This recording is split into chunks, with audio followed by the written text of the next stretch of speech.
દાહોદ જિલ્લામાં છેલ્લા 3 દિવસ દરમિયાન કરેલી મેઘરાજાએ ધમાકેદાર બેટિંગથી સમગ્ર જિલ્લાભરમાં સર્વત્ર પાણી થઈ જતા નદી નાળા તળાવ કોતરોમાં ભારે પાણીની આવક થતાં દાહોદ શહેરની જીવાદોરી સમાન ગણાતા પાટાડુંગરી સહિત જિલ્લાના 7 ડેમો તેમની પૂર્ણ સપાટી વટાવતા ઓવરફ્લો થવા પામ્યા છે।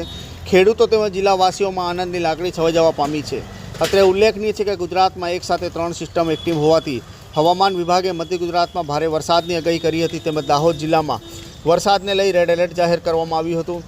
છેલ્લા 3 દિવસ દરમિયાન પડેલા અવિરત વરસાદે તમામ ડેમો ઓવરફ્લો કરી દીધા છે।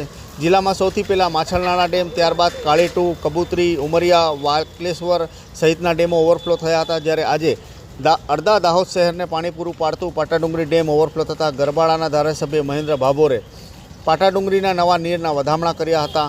પાટાડુંગરી ડેમ તેની મહત્તમ સપાટી 170 મીટરને વટાવી ચૂકી છે, જ્યારે માછલનાળા ડેમ સહિતના તમામ ડેમો તેમની મહત્તમ સપાટી કરતાં ઉપરથી હાલ ઓવરફ્લો થઈ રહ્યા છે।